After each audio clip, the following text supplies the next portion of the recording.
میں نے اپنی زندگی کے اندر 68 سال کی زندگی کے اندر 32 سال ایڈمنسٹریشن میں گزارے ہیں، اور اس سے پہلے سیاست کرتے تھے اور جیل بھی جاتے تھے. اس کے بعد بھی اب 4 بات ریٹائرمنٹ کے بعد اب صحافت بھی کی، سیاست بھی کی، لکھا بھی، اور جیل بھی مقدر ہوا اس دفعہ. اس بار جیل شاید کم تھی، اغوا زیادہ تھا. میں نے اپنی زندگی کے اندر ان 2 سالوں سے زیادہ اسٹیبلشمنٹ کی پوری سانسیں پھولی ہوئی نہیں دیکھی. کہیں پر ایسا نہیں ہوا کہ اسٹیبلشمنٹ، سول اور ملٹری اور جوڈیشری اور سیاستدان ایک آدمی کا خلاف اکٹھے ہو جائے، کہیں آج تک کبھی نہیں ہوا. ذوالفقار علی بھٹو کے زمانے میں صورتحال یہ تھی کہ سیاسی فورسز جو تھی کم از کم بہت حد تک اس کے ساتھ بھی تھی، اور عدالت میں بھی اس کو ریلیف کہیں نہ کہیں مل رہا تھا. پھر دوسری بات یہ تھی کہ عدالت جو تھی اس شخص کو باقاعدہ بازار میں آنے جانے کا موقع ملتا تھا، ہائی کورٹ میں پیش ہوتا تھا، سپریم کورٹ میں پیش ہوتا تھا، اوپن کورٹ ہوتی تھی. یہ کبھی بھٹو کے ساتھ یہ ٹائم نہیں گزرا کہ بھٹو جو تھی اس کی جیل کے اندر ٹرائل کیا جائے. ہاں، کیونکہ بلوچستان بیچارہ ہمیشہ سے بدقسمت صوبہ رہا ہے، اس لیے بلوچستان کے خیر بشمری کو اور عطا اللہ مینگل کو اور غوث پزنجو کو ان کو جیل کے اندر حیدرآباد ٹرائل دیا جاتا تھا.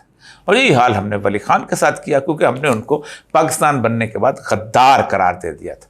پاکستان میں ایک ہی نسخہ ہے کہ تم کسی کو غدار قرار دو اور پھر اس کے ساتھ جو مرضی کرتے رہو. آپ نے بس کہنا ہے کہ تم غدار ہو، اور غدار کہنے کے سرٹیفکیٹ جو ہے وہ بالکل وہی ہے کہ جو 1920 کے آفیشیل سیکرٹ ایکٹ کے اندر انگریز نے دیا تھا کہ ہم جو اسٹیبلشمنٹ ہے یہ محب وطن ہے، باقی 35 کروڑ غدار ہیں.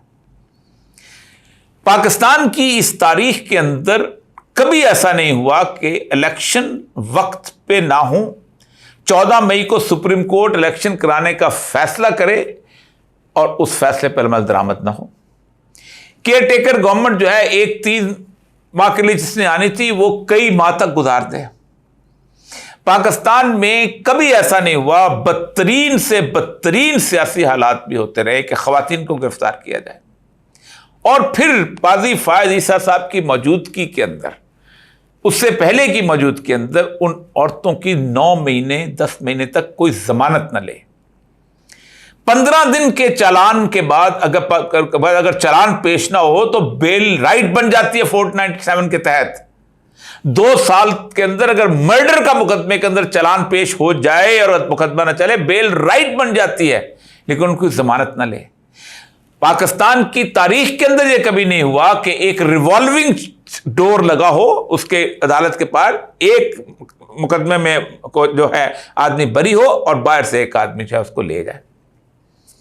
پاکستان کی تاریخ میں کبھی نہیں ہوا کہ لوگوں کو اغوا کیا جائے، اغوا کر کے ان کو ایک جگہ رکھا جائے، پھر کچھ عرصے کے بعد وہ واپس آئیں، ان کو 9 مئی کے جرم میں گرفتار کیا جائے کہ انہوں نے پاکستان کی اس طرح کی اہم ترین تنصیبات کی بے حرمتی کی ہے، اور پھر اس کے بعد وہ پی ٹی آئی چھوڑنے کا اعلان کریں اور اس کے بعد ان کے سارے گناہ معاف کر دیں.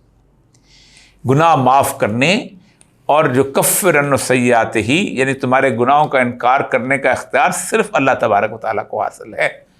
یہ ایف آئی آر پھاڑنے کا جو اختیار ہے اللہ کو حاصل ہے. اگر آپ نے گناہ کیا تو اس کو آ کے اس کو پیش کرو، اگر وہ بے گناہی ثابت کر دے تو بہت صحیح ہے، ورنہ اس کو سزا دو.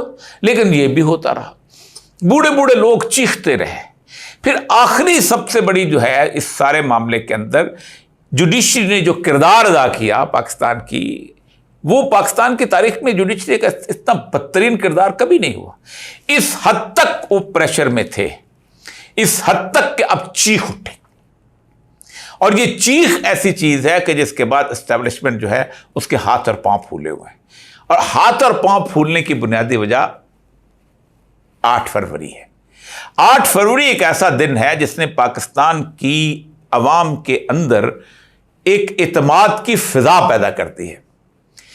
پاکستان کے 8 فروری کے الیکشنز کے بارے میں دنیا کی رائے میں سے یہ ہیں، دنیا کے بڑے بڑے تھنک ٹینکس کہتے ہیں کہ پاکستان کی 25 کروڑ قوم میں سے 12 کروڑ ووٹروں نے وہ کام کر دکھایا ہے کہ جو امریکہ، برطانیہ، فرانس، یورپ، جرمنی، کسی بھی ملک، یورپ کے کسی بھی ملک میں، انڈیا، فلپین، ملیشیا، انڈونیشیا، کسی بھی ملک کے اندر یہ اس طرح کسی قوم نے غیرت، حمیت اور قوت کا ثبوت نہیں دیا.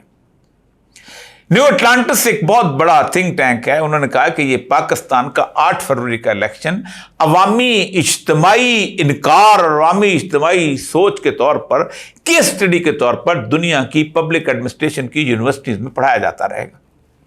और उन्होंने कहा कि 5 बुनियादी वजह है जिसकी वजह से पाकिस्तान का ये इलेक्शन सबसे अहम तरीन है। उन्होंने कहा दुनिया भर में हमेशा टॉप टू बॉटम स्ट्रेटजीज होती हैं इलेक्शन लड़ने के लिए। पार्टी के हेड्स बताते हैं कि ये कैंपेन चलेगी, ये इश्तिहार होंगे, ये वीडियोस बनेंगी, ये चीजें होंगी।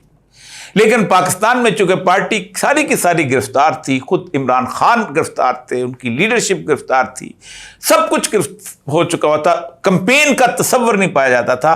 पाकिस्तान के अवाम ने बॉटम अप स्ट्रेटजी जो है उसको बिल्टअप किया, यानी नीचे से ऊपर तक हम स्ट्रेटजी लेके जाएंगे। और उसने कहा कि पाकिस्तान की कौम ने यह साबित किया कि किस तरह वो जानते हैं कि कहां पर हमने हिट करना है, किस तरह की हमने वीडियो बनानी है, किस तरह का हमने इश्तिहार देना है, किस तरह हमने लोगों को कायल करना है।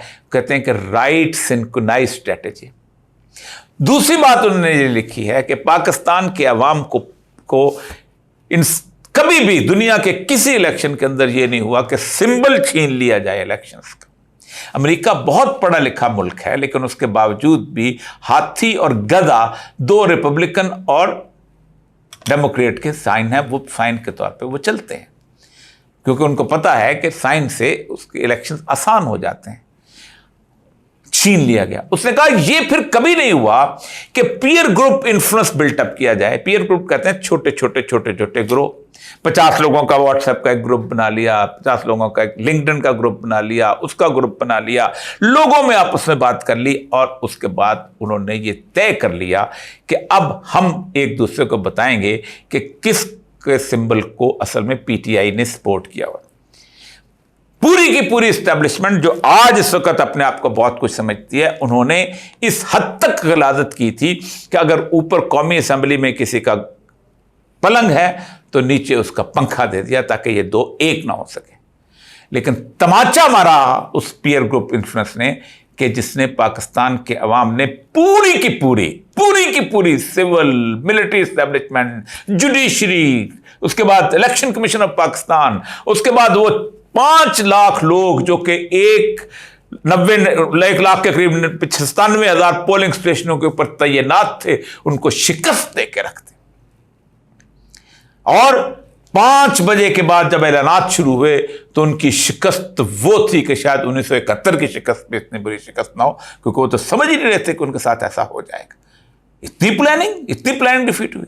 तीसरी वो कहते हैं कि इस इलेक्शन के अंदर पाकिस्तान की कौम ने हर वो एवेन्यू एक्सप्लॉइट किया है जो कभी भी दुनिया में कहीं नहीं होता। ये नहीं होता कि अमेरिका में कैंपेन चल रही हो तो फिर एक साथ ही साइमल्टेनियसली फेसबुक भी यूज़ हो रही है और यूट्यूब भी यूज़ हो रही है और टिकटॉक भी यूज़ हो रही है, बाकी चीज़ें वो कैंपेन चलती है, महदूद स्टाइल से चलती है, अपने हिसाब से थोड़ा बहुत वो लोग करते हैं, लेकिन इस फोर्स के साथ यूज़ हुई कि दुनिया के किसी इलेक्शन के अंदर इतनी कोऑर्डिनेटेड एफर्ट के साथ सारे एवेन्यू एक्सप्लॉइट नहीं हुए, यहां हुए हैं।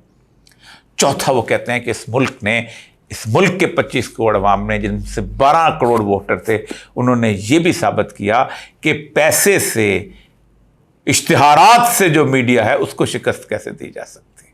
और फिर अपने लिए भी उसमें पैसा कमाने का सामान बनाया। जिसने टिकटॉक बनाई उसने भी कमाया, जिसने वीडियो बनाई उसने भी कमाया, जिसने कुछ और बनाया उसने भी कमाया, और अपने लिए भी कुछ ना कुछ रास्ता निकाला और डिफीट दी उस पूरे के पूरे। और 5वां वो कहते हैं कि इस हद तक ये तेज लोग थे कि इनके मुकाबले में स्ट्रेटजी नहीं चल सकी, लैक्ड इनोवेशन। इसके बाद एस्टेब्लिशमेंट के लिए कोई और रास्ता नहीं बचा था। कत्ल के आने से पहले इमरान खान की फियर जो है उससे है कि फिर उन्होंने रात को 6 बजे 7 बजे के करीब तमाम टेलीविजन चैनल्स पे बंद करवा दिए। बंद करवाने के बाद उन्होंने ये कहा अब बताओ क्या कर सकते हो। फिर 60 से 70 हल्के ऐसे थे जहां आपके पास कुव्वत मौजूद थी, आपने जाके उनके बदले। और बाकी जिसे कहते हैं ना, बैरिस्टर गौहर ने कहा they were too big to be rigged. वो इतने ताकतवर थे कि तुम्हारी पूरी रियासती कुव्वत भी उनको शिकस्त न दे सकी, और वो आज असेंबली में पहुंच गए। 45 से 47 तक का सारी सूरत आपके पास है।